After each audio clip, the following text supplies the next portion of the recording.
Bienvenue à notre café matinal ensemble. Quelle joie d'avoir ces moments avec vous.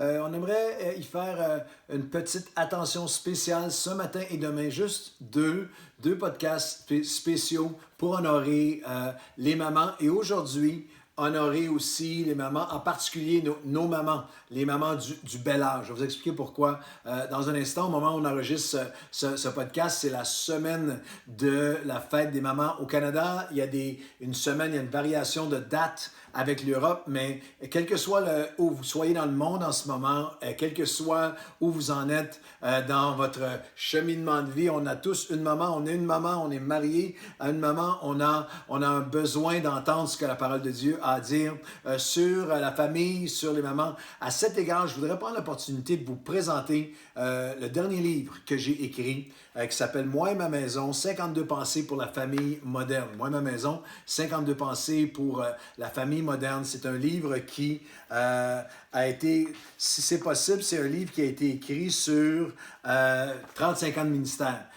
Pendant 35 ans de temps pastoral avec des gens, moi-même dans ma propre vie, comme époux, comme père, maintenant comme grand-père adoptif, comme aussi comme fils avec mes propres parents et aussi, bien sûr, d'enseignement de la parole de Dieu. La parole de Dieu est un livre extraordinaire, manuel extraordinaire sur la famille. Alors, je voudrais en ce moment de pandémie, on cherche des choses à lire. Ça a été écrit en 52 très courtes pensées pour les 52 semaines de l'année. C'est un dévotionnel et à chaque chapitre, il y a des questions, il y a également des prières qu'on peut faire ensemble, vous conduire dans un moment de prière pour votre famille. Et jusqu'à maintenant, on reçoit un feedback extraordinaire, tellement encourageant de tous ceux qui lisent le livre. Et si vous voulez le commander en ce moment sur Amazon, en pleine pandémie, vous pouvez partout dans le monde, disponible sur Amazon, vous allez à www.claudehood.com, ma page Facebook www.claudehood.com et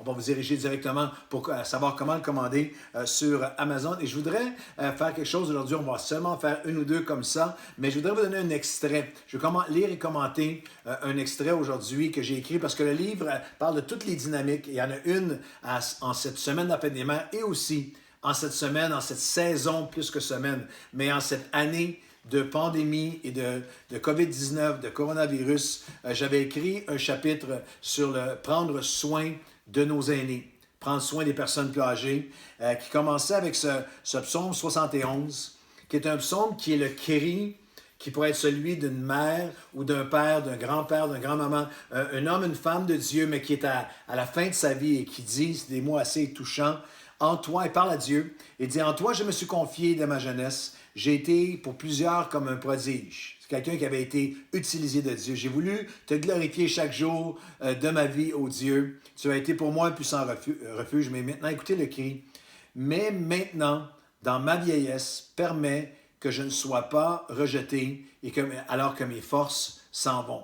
Moi, j'ai toujours trouvé que le psaume 71 est un passage qui est extrêmement poignant.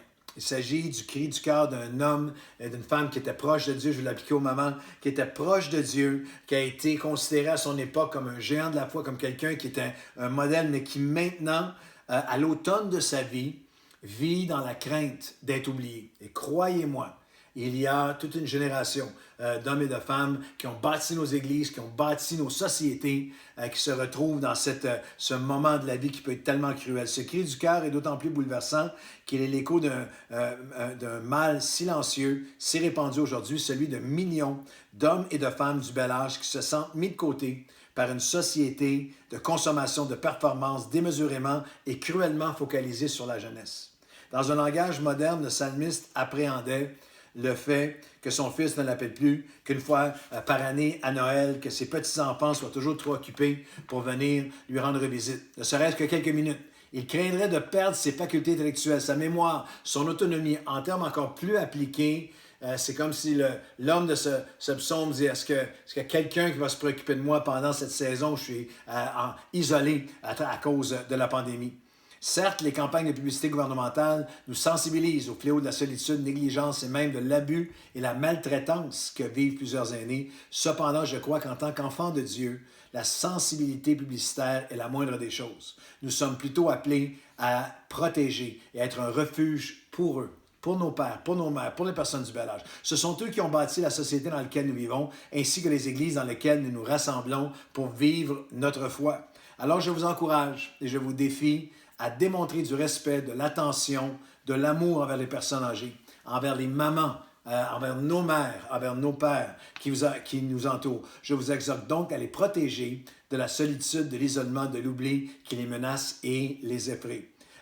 Quand je médite le psaume 71, je pense à mon épouse qui est avec moi dans certains des podcasts, qui a été un modèle pour moi à travers toute notre vie mariée ensemble, d'attention pour ses parents, pour son père, pour sa mère et pour tellement de personnes. Chantal est un modèle d'attention et de suivi, d'amour, de faire attention, pas seulement attention, mais de vraiment se préoccuper de ses parents et de sa maman. Je voudrais insister et dire que ça fait partie de notre appel comme Église. Je vais vous rappeler cette promesse. Le prophète Ésaïe a dit « Jusqu'à votre vieillesse, je serai le même. Jusqu'à votre vieillesse, je vous soutiendrai. Je l'ai fait et je veux vous porter et vous soutenir jusqu'au dernier jour de votre vie. » Et c'est non seulement la promesse que Dieu fait, mais je veux parler à des gens du bel âge parce qu'il y en a plusieurs qui nous écoutent, qui regardent ces podcasts. Dieu est là avec vous. Et Dieu, je veux parler à nous comme Église et nous rappeler à quel point nous sommes appelés, à quel point nous sommes défiés à être présents, à être préoccupés. Exode 20, les 10 commandements que nous connaissons si bien, qui sont absolument pas abolis dans le Nouveau Testament. Jésus a dit, je ne suis pas venu les abolir, je suis venu les accomplir et même les approfondir. Et dans les 10 commandements, dans la catégorie du « tu ne tueras pas, tu n'auras pas d'idole d'autres dieux, tu ne mépriseras pas mon nom, tu ne voleras pas, tu ne commettras pas l'adultère, tu ne parleras pas de faux témoignages, tu ne convoiteras pas la femme de ton prochain », la liste de tous ces péchés, de toutes ces choses si graves, il y a le commandement « tu honoreras ton père et ta mère » et c'est le seul, la gravité des autres est tellement là, mais le seul commandement avec une promesse.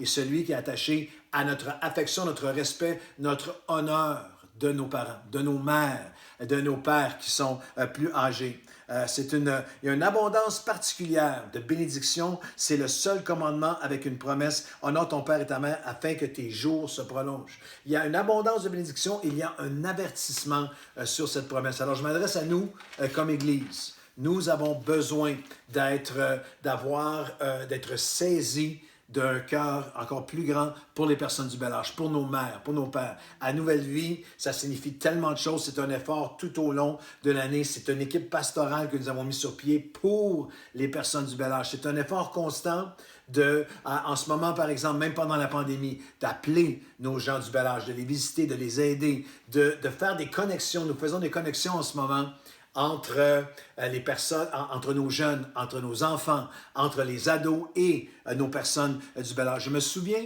lors de la canicule de 2003, en France et à travers l'Europe, il y a eu 15 000 personnes du bel âge qui étaient décédées dans des conditions horribles. Et je me souviens que pour la France seulement, c'était 3 à 4 000.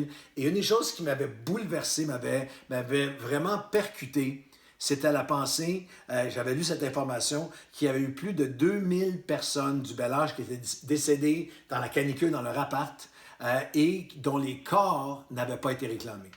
Un tel niveau d'abandon, de négligence. Et je me souviens qu'après, tout le monde était révolté. Il y avait plein de choses qui avaient été dites et faites. Il faut que ça change.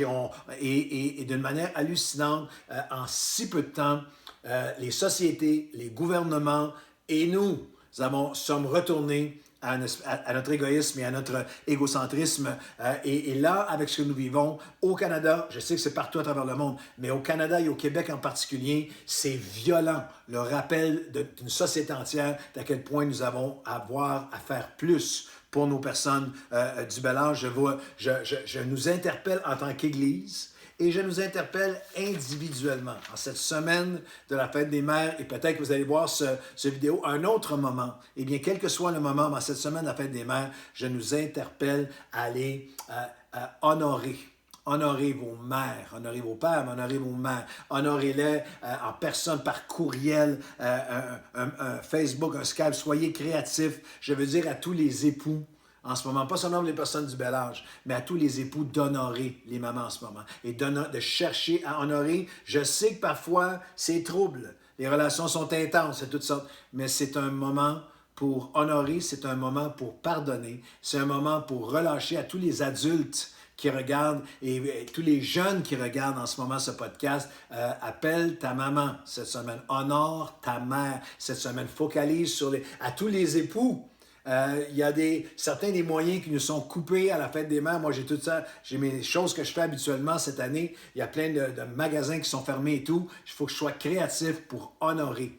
Honorer Chantal, mon épouse, comme mère, honorer les mamans, et je vais avoir un cœur particulier pour que nous puissions ensemble honorer les personnes du bel âge. Et permettez-moi aujourd'hui de terminer en priant pour les mères, mais en priant pour nous, que Dieu fasse que nous ne perdions pas, que nous n'oublions pas cet appel si important. Seigneur, nous entendons à travers le psalmiste le cri d'hommes et de femmes qui dit « J'ai marché avec Dieu, j'ai fait de mon mieux, j'ai servi mes enfants, j'ai servi ma famille, et maintenant, alors que mes jours sont avancés, Seigneur, que les personnes qui peuvent se sentir isolées, se sentir oubliées, alors je prie que tu fasses de nous des hommes et des femmes qui vont être l'expression de ton cœur. Toi, tu as dit jusqu'au dernier jour de ta vie, j'ai été là pour vous et je le serai encore.